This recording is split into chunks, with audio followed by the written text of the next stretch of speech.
Quick review. Sparco wheel. Not too bad. Thrustmaster T300 RS GT 300. Pretty decent. I've had it since lockdown. What I will say is that the standard wheel is round. It's okay. It's leather. It's pretty decent for what it is. I got this wheel about 2 months after, which is not too bad. Again, it's the open wheel F1 edition for Thrustmaster, and pretty much most of the add-on wheels will fit on to any Thrustmaster base from what I'm aware of. I've had this one again since lockdown, since the end of March, and I will say one thing, quality in terms of what Alcantara is, it's not very good. Feel, it's pretty okay. It's got pretty decent buttons, enough to do with Gran Turismo. Possibly, I would say you're going to be compromised on a PC sort of game, like iRacing and Assetto Corsa, where there's a lot more control functions you need, specifically on F1 type games. So for GT3 racing, it's reasonably okay. Like I said, for Gran Turismo, it doesn't come with any button indicators, so literally I've had to use stickers to tell me what buttons are what for the PlayStation 4. So I've made my own ad hoc stickers, just put it on the internet and whatnot. But pedals are pretty crap.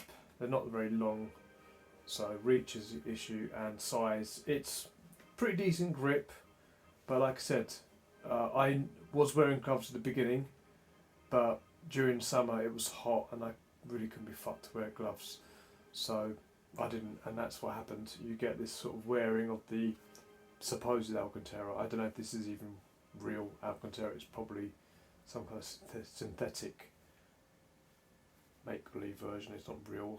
It's worn away within literally a couple of months. So in comparison to the Sparco, I've had this about a month, just under a month I believe. I've got this from box. Got this from Amazon because this was sold out of box at the time. This is on an offer at the moment. When I bought it, it was used to be 180 odd pounds on box. So it was a bit too pricey for me to go from the standard wheel, which is over there, which is the one that comes with this, and that's pretty good in terms of quality.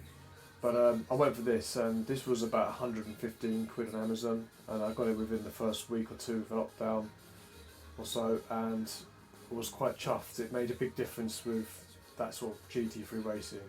So I will say it served its purpose. It's still usable. It's just it'll probably need taping up or whatever, because the Alcantara, whatever it is, that supposed Alcantara is worn right down to the almost to whatever the bare layer is of that. So not the best. Not impressed. Less buttons. Sparco wheel. Yes, I am pretty chuffed with it. It's the real size of the P310, I think it is, the equivalent 1-to-1 ratio. I can feel the paddles, they're metal, they're within reach, pretty decent. It's got more buttons than the open wheel one.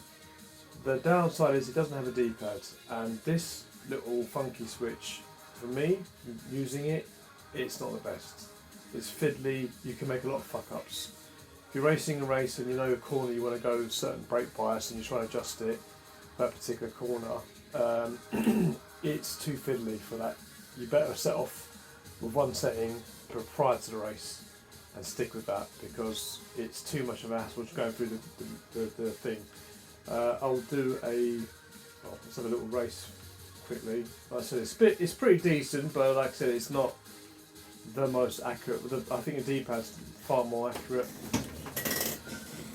So I'll flick around and try and get, where is it? So I'll take it off the. Oh, that was shocking ago.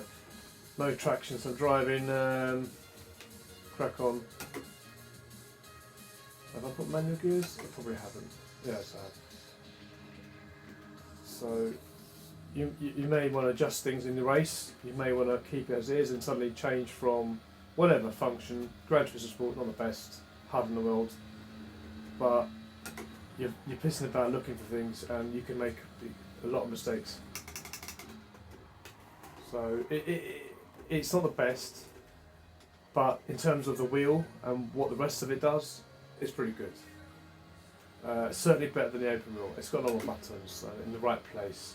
Just needs these things. I mean, this is just poor. The fact it doesn't have a PlayStation logo buttons, so it just annoys me that then you're spending the money and they just don't even give you stickers. I had to print off the internet and ad hoc it with a bit of tape just to kind of remind you when you're racing. After a while, you get used to it, I'm assuming, but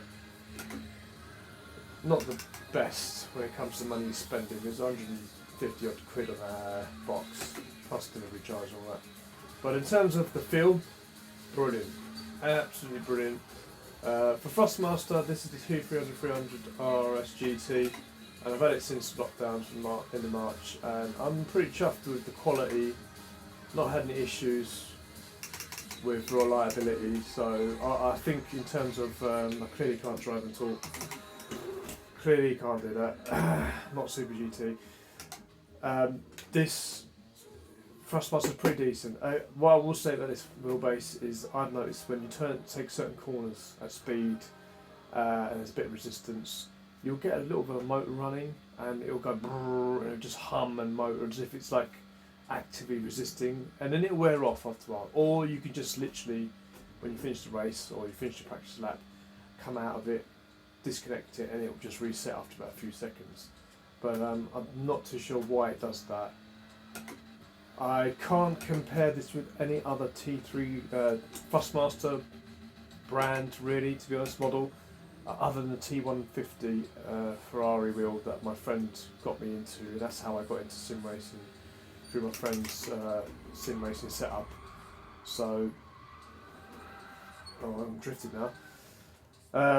So yeah, that's my only comparison. I've not driven a Fanatec. I would like to. I've not driven any other branded wheel that are out there, PC based or Logitech, etc. I'd like to try them out, but I can't justify the cost for the sake of my own domestic setup. It's just not worth it.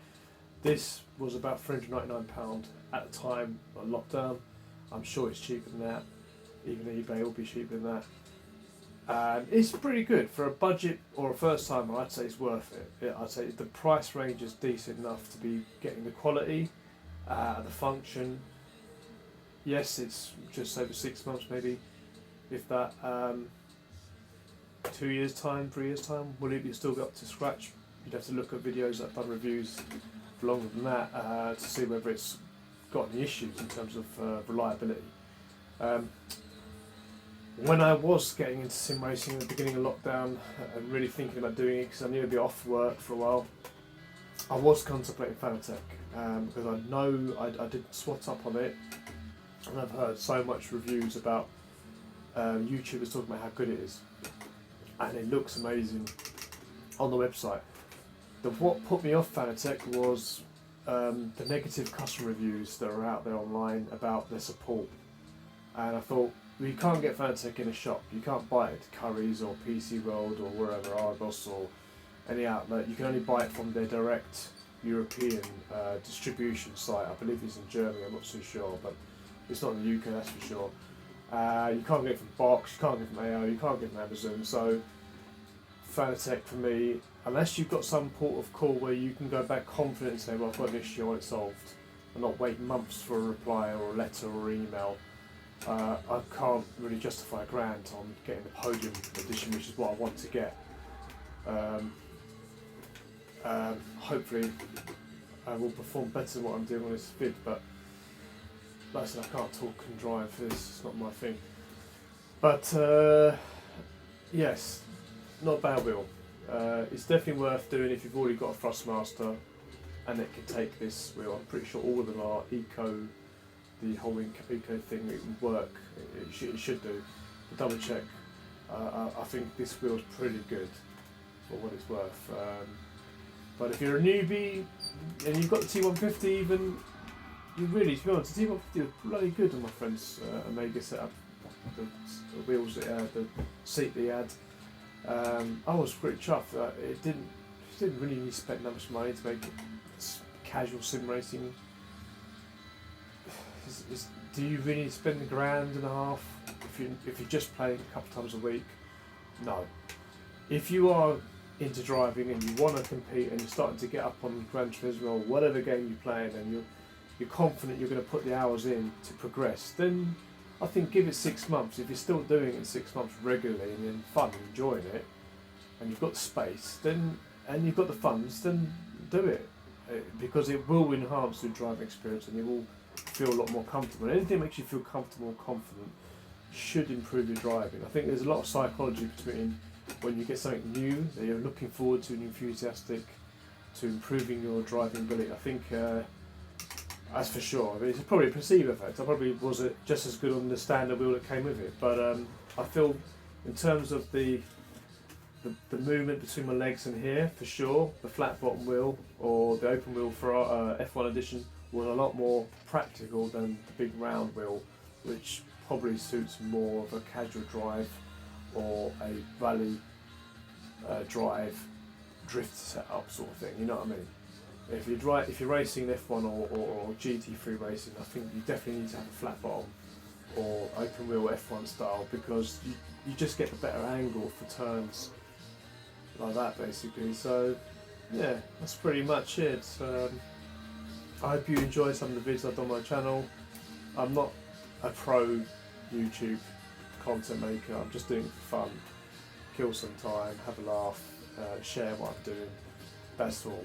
So thumbs up if you enjoyed this video and whatnot. Any questions, put them in the comments, I'll try and get back to you with an honest answer. Alright, cheers.